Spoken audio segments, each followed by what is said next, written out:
పాపం జగన్మోహన్ రెడ్డి ఫ్రస్ట్రేషన్ ఏ స్థాయిలో ఉందంటే, గతంలో తాను ముఖ్యమంత్రిగా ఉన్నప్పుడు తనను తిట్టారని, అందుకని ఆ విషయాన్ని ఇప్పుడు కూడా జగన్మోహన్ రెడ్డి మర్చిపోరా. ఇప్పుడు వాస్తవానికి నిన్న జైల్లో, గుంటూరు జైల్లో ఉన్నటువంటి నందిగామ సురేష్ని కలవటానికి వెళ్ళాడు. వెళ్ళొచ్చిన తర్వాత ప్రెస్ మీట్ పెట్టాడు.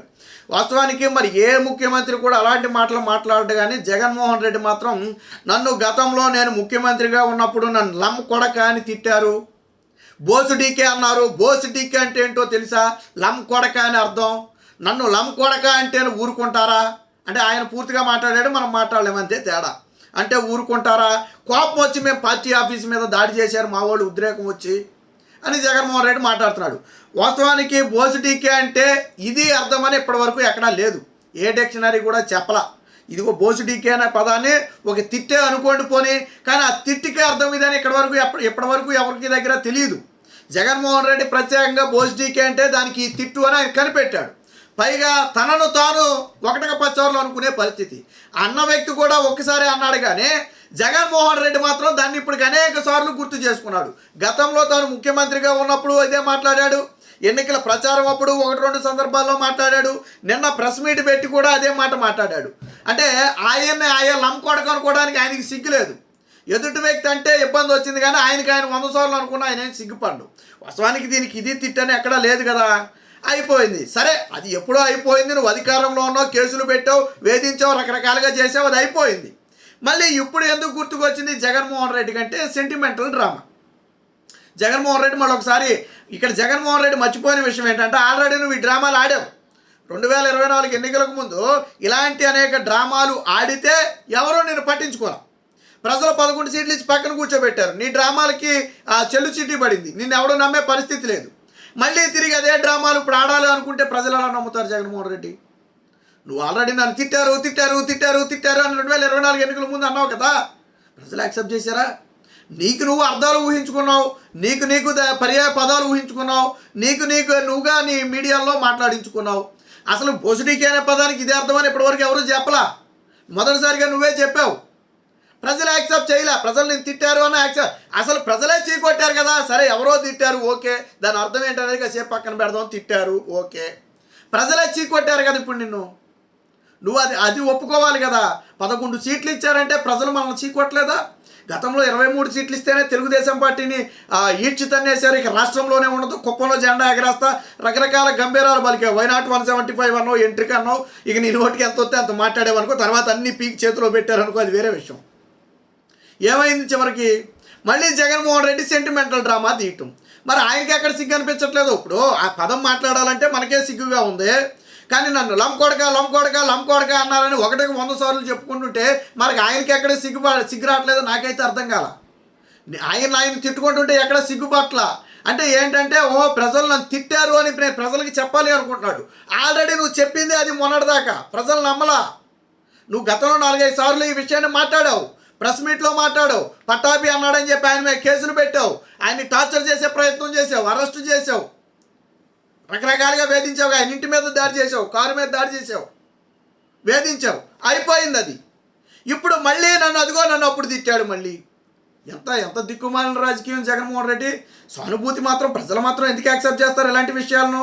నువ్వు ఎంత సానుభూతి డ్రామాలు ఆడితే మాత్రం, నువ్వు మొన్న ఏమన్నావు, మీ ఇంట్లో మంచి జరిగితే నాకు ఓటేయండి అని చెప్పి ఎంత మంచి డ్రామాలు ఆడావు నువ్వు. 99% హామీలు పూర్తి చేశానన్నావు. ఎన్ని? 99%, 99% పూర్తి చేశానన్నావు. నాకు మించిన సంక్షేమాన్ని ఎవరు ఇవ్వలేదన్నావు. దేశానికే సంక్షేమానికి బాట చూపానన్నావు. చాలా వ్యాఖ్యలు చేసావు, చాలా రకాలు చెప్పావు. ప్రజలు నిన్ను యాక్సెప్ట్ చేశారా? మొన్న ఎన్నికల్లో నిన్ను యాక్సెప్ట్ చేశారా? గెలుపోవటములు సహజం రాజకీయాల్లో, నేను పోనీ అది కూడా యాక్సెప్ట్ చేస్తా. కానీ ఎంత దారుణమైన ఓటమినిది. వైనాట్ 175 అన్నావు, నా వెంట్రుకు బేకలేరు అన్నావు, కుప్పంలో జెండా ఎగరేస్తానన్నావు కదా. చివరికి ఏమైంది? నీ పులివెందుల్లో నువ్వు గెలవడానికి నానా సంఖ్యలు నాకు కలిసి వచ్చింది. పులివెందుల్లో నీ సీటు నువ్వు గెలవటానికి నానా సంఖ్యలు నాకు వచ్చి వచ్చింది. నీ కడప కంచుకోటలకి 30 ఏళ్ళుగా 25 ఏళ్ళుగా మీ కుటుంబానికి కంచుకోటలుగా ఉన్నటువంటి కడప కోటలు బద్దలయ్యాయి. కడప జిల్లాలో బద్దలయ్యాయి కదా. కూటమి జెండా ఎగరవేసింది కదా అక్కడ, టీడీపీ జెండా ఎగిరింది కదా అక్కడ. అంటే ప్రజలు నిన్ను యాక్సెప్ట్ చేశారా? నీ సొంత జిల్లా ప్రజలే నిన్ను యాక్సెప్ట్ చేయలే. ఏం చేశావు నువ్వు? రాష్ట్రానికి ఏం చేసావని వాళ్ళకి చేయటానికి? పోనీ ముఖ్యమంత్రిగా ఉండి నీ జిల్లాకు నువ్వేమన్నా చేసుకున్నావా? నీ పులివెందులకు నువ్వేమన్నా చేసుకున్నావా? 30 ఏళ్ళు రాజకీయాల్లో ఉండి ఏడ్చుకుంటూ మొన్న ఒక బస్ స్టాండ్ కట్టారు. మీరు చేసింది అది. పులివెందులకు మీరు చేసింది ఏదైనా ఉందంటే నిన్న కాక మొన్న కట్టినటువంటి బస్ స్టాండ్. 30 ఏళ్ళు రాజకీయాల్లో ఉండి మీరు చేసింది. ఆల్రెడీ మీ 2 సార్లు ముఖ్యమంత్రిగా కూడా చేశాడు. అది కాక నువ్వు చంద్రబాబు నాయుడు అడ్డా మీద జెండా ఎగరేస్తానన్నావు. చివరికి నిన్న ఎందుకు ఆర్తనాదాలు? అసలు నువ్వు ప్రెస్ మీట్ ఎందుకు పెట్టావు? నువ్వు ఎవరిని పరామర్శించొచ్చావు? ఏం మాట్లాడుతున్నావు నువ్వు? సందర్భం ఏంటి అక్కడ? సమయం సందర్భం ఏంటి? అరెస్టు గురించి నువ్వు మాట్లాడావు. దేని గురించి అరెస్టు చేశారు? టీడీపీ పార్టీ కార్యాలయం మీద దాడి చేస్తే అరెస్టు చేశారు. తరువాత ఏ కేసులో దోషి కాబోతున్నాడు అంటే ఈ పడవలు ఏదైతే ప్రకాశం బ్యారేజీని గుద్దాలని చూసినాయో అందులో కూడా ఈ నందిగాం సురేష్ పాత్ర ఉందనేది ఆరోపణ. అది నిజమా కాదనేది పోలీసులు తేలుస్తారు.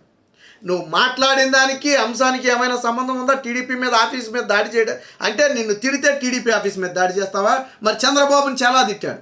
కొడాలి నాని, వల్లభనేని వంశీ, రోజా, లేకపోతే అంబటి రాంబాబు వీళ్ళంతా చాలా తిట్టారు. అనిల్ కుమార్ యాదవ్ వీళ్ళంతా చాలా తిట్టారు చంద్రబాబు నాయుడిని, లోకేష్ని. పవన్ కళ్యాణ్ అయితే ఏకంగా వాళ్ళ వ్యక్తిగత విషయాలు, భార్యల గురించి మాట్లాడాడు జగన్మోహన్ రెడ్డి. మరి ఇప్పుడు వైసీపీ పార్టీ ఆఫీస్ మీద దాడి చేయమంటావా? వైసీపీ ఆఫీస్ మీద ఇప్పుడు నీకు ఎలా కార్యకర్తలు ఉన్నారో వాళ్ళకి ఎలా కార్యకర్తలు ఉన్నారు. నీ అభిమానులకు ఎలా నీ మీద ప్రేమ ఉందో వాళ్ళకి కూడా వాళ్ళ అభిమానులకు ప్రేమ ఉంటుంది. మరి ఇప్పుడు వైసీపీ ఆఫీస్ మీద దాడి చేయాలా? అడ్డుకునే నాదుడు ఉన్నాడా? మీకు దిక్కు దేవాణం ఉందా రాష్ట్రంలో ఎక్కడైనా? లేదు కదా. మరి ఆ రోజు మరి ఇప్పుడు నువ్వు జరిగిన దాని గురించి మాట్లాడవయ్యా అంటే టీడీపీ ఆఫీస్ మీద దాడి చేసింది తప్పా కాదా? నువ్వు ఎందుకు అరెస్ట్ చేయలే? నువ్వు ముఖ్యమంత్రిగా ఉన్నప్పుడు రాజకీయాలకు అతీతంగా పార్టీ ఆఫీసుల మీద దాడి తప్పు, మేము దీన్ని ఖండిస్తున్నాం, దీని వెనక ఎవరన్నా శిక్షిస్తామని చెప్పి నువ్వు ఎందుకు అరెస్టులు చేయలా? ఇన్ని మాట్లాడుతున్నావు కదా. మరి పార్టీ ఆఫీస్ మీద దాడి చేయడం తప్పు కదా. ఇప్పుడు నీ ఆఫీస్ మీద దాడి చేస్తే నువ్వు చేతులు కట్టు కూర్చుంటావా?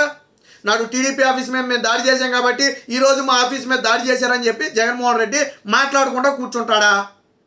లేదు మేము మాట్లాడమంటే పోయి చెప్పండి. టీడీపీ కార్యకర్తలు, జనసేన కార్యకర్తలు, బీజేపీ కార్యకర్తలు వచ్చి ఆఫీస్ మీద దాడి చేస్తారు. మీరు మాట్లాడక్కర్లేదు, మాట్లాడే అర్హత ఉండదు మీకు. టీడీపీ ఆఫీస్ మీద దాడి చేస్తే నోరెత్తను, మీరు మీ ఆఫీస్ మీద దాడి చేస్తే నోరెత్తుతారా? కాకపోతే అది ప్రజాస్వామ్యం కాదు. మీరు చేశారని వాళ్ళు చేయటం, వాళ్ళు చేశారని మీరు చేయటం. రాజకీయాలు వేరు, దాడులు వేరు. నువ్వు రాజకీయాల్లో చూడాలి, రాజకీయ విమర్శల వరకే ఉండాలి. వ్యక్తిగతంగా విమర్శలు చేయటం, అర్ధరాత్రులు అరెస్ట్ చేయటం, అరెస్ట్ చేసి కూడా అరెస్టు చూపించకుండా డిగ్రీ ప్రయోగించడం, మీ ఎంపీ అప్పుడు ఎంపీగా ఉన్నటువంటి రఘురామకృష్ణరాజు మీద చేసినటువంటి డిగ్రీ ప్రయోగం, లేదా పార్టీ ఆఫీసుల మీద దాడి చేయటం, కాన్వాయిల మీద చెప్పులు ఇసిరిపించడం. ప్రజలేమీ నమ్మరో. నువ్వు ఆల్రెడీ సెంటిమెంటల్ డ్రామాలు ఆడావు.